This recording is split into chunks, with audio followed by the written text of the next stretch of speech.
Trabajaremos con el ejercicio 16 de la guía, el cual tiene el siguiente problema lineal. Maximizar z igual a 10x1 más 6x2, sujeto a 8x1 más 4x2 menor o igual a 24, 8x1 más 2x2 menor o igual a 20, 2x1 más 2x2 menor o igual a 8. Ambas variables no negativas. Podemos observar que este es un problema de máximo canónico, ya que es un problema de maximización con todas sus restricciones de menor o igual. Empecemos resolviendo el problema gráficamente. Para ello utilizaremos la herramienta web PHP Simplex ingresando a phpsimplex.com. Aquí podemos observar la pantalla de inicio e ingresamos a la opción PHP Simplex para comenzar con la carga de datos. En primer lugar, tenemos para seleccionar el método a través del cual queremos resolver el problema. En nuestro caso es gráfico. Ingresamos la cantidad de variables de decisión del problema y la cantidad de restricciones. Al presionar continuar podremos ver todos los espacios necesarios para poder cargar nuestro problema. En este caso es 10x1 más 6x2, sujeto a 8x1 más 4x2 menor o igual a 24, 8x1 más 2x2 menor o igual a 20, 2x1 más 2x2 menor o igual a 8. Al presionar continuar podremos ver el gráfico en el que se marca cuál es el punto óptimo. En la parte de abajo del gráfico podremos observar todas las soluciones básicas encontradas, en las cuales las rojas son aquellas soluciones básicas no factibles, las que se encuentran en blanco son soluciones básicas factibles pero no óptimas, y la que se encuentra en verde, que es el punto C, es la solución básica factible óptima. Analicemos en detalle algunas de las soluciones de la tabla que muestra PHP Simplex. El primer punto o solución, etiquetado con la letra O, corresponde al origen. Si reemplazamos en las restricciones, obtendremos los valores de las variables de holgura. En este punto O serían S1 igual a 24, S2 igual a 20 y S3 igual a 8. Este problema tiene m igual a 3 y n igual a 5, siendo m la cantidad de restricciones y n la cantidad total de variables. Recordemos que para que una solución sea factible básica no degenerada, debe tener exactamente n menos m valores nulos, siendo n menos m en este caso igual a 2. En el punto O tenemos exactamente 3 variables positivas y 2 nulas, por lo que este punto corresponde a una solución factible básica no degenerada. Ahora analicemos el punto B, el cual corresponde a una solución no factible. Reemplazando los valores de x1 y x2 en las restricciones, obtenemos los siguientes valores de las variables de holgura. S1 igual a 0, S2 igual a menos 4 y S3 igual a 6. Podemos observar que en esta solución hay una variable con valor negativo.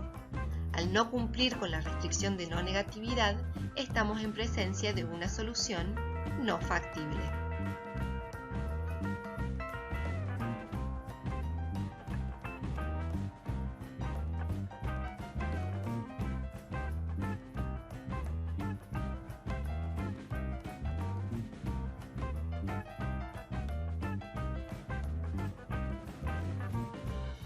Para poder aplicar el método Simplex, es necesario primero llevar el problema a forma estándar agregando las variables de holgura. En este caso, al ser todas restricciones de menor o igual, las variables de holgura se suman en las restricciones, siempre recordando que las mismas se agregan con coeficiente 0 en la función objetivo. No hay que olvidarse que todas las variables son no negativas. Una vez llevado el problema a forma estándar, podemos observar que tenemos todos los vectores unidad necesarios para la primera tabla de Simplex. Aquí podemos observar la tabla inicial de Simplex, donde las variables básicas son S1, S2 y S3. La solución en esta tabla es x1 igual a 0 y x2 igual a 0, ya que ambas son variables no básicas. Y S1 igual a 24, S2 igual a 20, y S3 igual a 8. Es una solución factible básica no degenerada. Para identificar si es o no la solución óptima, analizaremos los valores de CJ menos ZJ. Al ser un problema de maximización y tener valores en CJ menos ZJ mayores a 0, podemos concluir que no es la solución óptima, por lo que deberemos realizar una nueva tabla de simplex. Determinamos entonces la variable que entrará a la base, identificando aquella variable cuyo CJ menos ZJ es positivo y más grande en valor absoluto. Por lo tanto, la variable que entrará a la base es x1. Ahora calculamos la variable que sale de la base. Para ello, calculamos θ, como el cociente entre lambda sub i y lambda sub ij, siempre teniendo en cuenta que θ se calcula para todo lambda sub ij mayor a 0. Obtenemos los valores y para determinar la variable que sale debemos identificar el θ mínimo. En este caso, la variable que sale de la base es S2. Finalmente hemos determinado que x1 entrará a la base en lugar de S2, por lo que podemos realizar la próxima tabla de simplex. La intersección entre la fila de la variable que sale y la columna de la variable que entra me determina el pivot. Antes de continuar con simplex, analicemos el gráfico. Aquí podemos observar el gráfico que realizamos al comienzo. Recordemos que la solución no óptima obtenida en la primera tabla de simplex era x1 igual a 0, x2 igual a 0, s1 igual a 24, s2 igual a 20 y s3 igual a 8.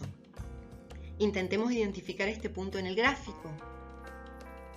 El punto x1 igual a 0 y x2 igual a 0 lo encontramos aquí, en el origen.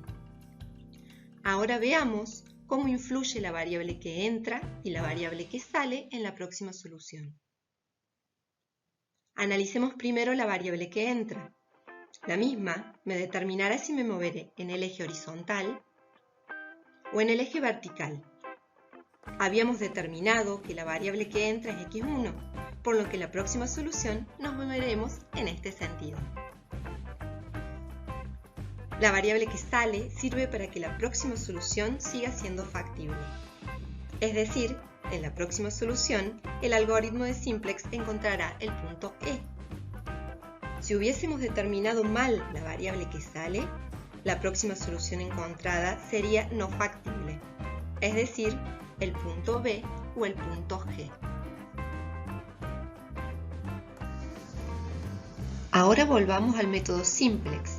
Habíamos realizado la primera tabla, la cual vemos aquí, determinando que en la próxima tabla entrará x1 a la base y saldrá S2. De esta manera identificamos a esta celda como el pivot.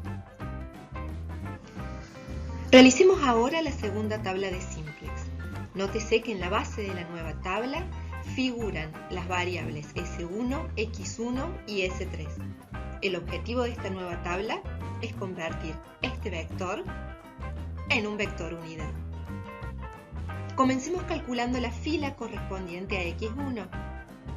Para ello, en la nueva tabla hay que transformar el pivot en 1. Es por ello que aplicando operaciones elementales de fila, dividiré la fila original por 8. Calculamos ahora la fila correspondiente a S1. Para ello debemos transformar este valor en 0. Esto lo haremos multiplicando la fila de x1 por menos 8 y sumándosela a la fila original de S1. Obtendremos estos valores.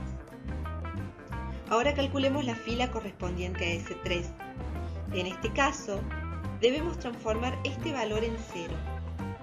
Para lograrlo, multiplicaremos la fila de x1 por menos 2 y se lo sumaremos a la fila original de S3, obteniendo estos valores. Calculamos el valor de zj como la suma producto entre el vector de coeficientes de las variables básicas con cada una de las columnas.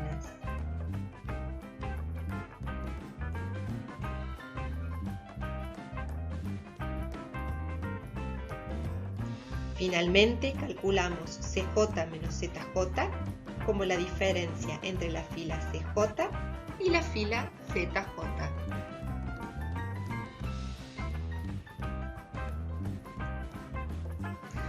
Hemos obtenido la nueva tabla de simplex.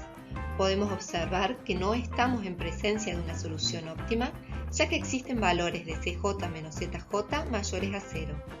La solución en esta tabla es x1 igual a 5 medios, x2 igual a 0, s1 igual a 4, s2 igual a 0 y s3 igual a 3.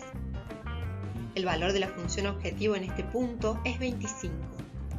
Analizando los CJ menos ZJ, podemos identificar que la próxima variable que entrará a la base es x2. Para determinar la variable que sale, calculamos θ. En este caso, hay dos variables con el mismo θ mínimo. Bajo esta situación, se selecciona al azar entre S1 y S3 la variable que sale de la base. En este caso, elegiremos S1. Es bueno aclarar que esta situación de empate en la variable que sale está indicando que la próxima solución será degenerada. Volvamos nuevamente al gráfico. La solución encontrada en la tabla anterior es x1 igual a 5 medios y x2 igual a 0. Busquemos ese punto en el gráfico. El mismo lo encontramos aquí, en el punto E. Realicemos una nueva tabla de simplex utilizando operaciones elementales de fila. La nueva tabla es la que vemos aquí. Hemos obtenido la solución x1 igual a 2, x2 igual a 2, S1 igual a 0, S2 igual a 0 y S3 igual a 0. Tal y como identificamos en la tabla anterior, en esta iteración estamos en presencia de una solución degenerada. ¿Cómo nos damos cuenta de esto? Una solución factible básica degenerada tiene menos de m variables positivas. En este caso, m es igual a 3 y podemos observar solo dos variables positivas. En la tabla de simplex podemos darnos cuenta muy rápidamente, ya que tenemos una variable básica con valor 0. Se puede observar que esta tabla no es óptima, ya que existen valores de CJ menos ZJ mayores a 0, identificando a S2 como la variable que entrará a la base. Calculamos θ para determinar la variable que saldrá de la base. Tengamos en cuenta que no se calcula θ para la primera fila, ya que el lambda ij es menor a 0. Una vez calculado θ, determinamos que S3 saldrá de la base. Una vez más, volvamos al gráfico. En la tabla anterior habíamos encontrado la solución x1 igual a 2 y x2 igual a 2. Encontremos este punto en el gráfico. El mismo lo podemos encontrar aquí, en el punto C.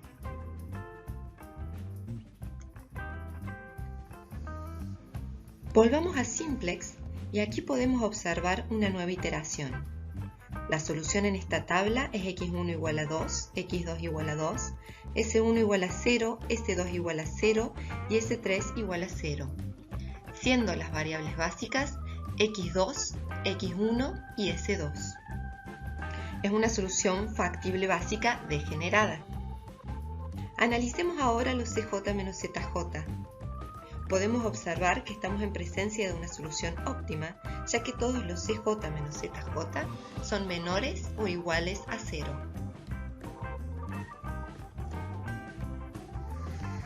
Por última vez, volvamos al gráfico. En la última tabla encontramos este punto, el punto C. Tal y como dijimos antes, es una solución factible básica degenerada. ¿Cómo nos damos cuenta de esto en el gráfico?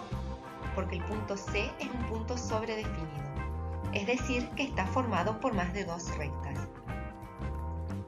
Finalmente, analicemos los puntos que el algoritmo de simplex fue explorando hasta llegar al punto óptimo. Comenzamos en el origen. Luego, el método analizó el punto E. Y finalmente el punto C. De esta manera trabaja simplex, explorando soluciones factibles básicas adyacentes entre sí hasta encontrar el óptimo.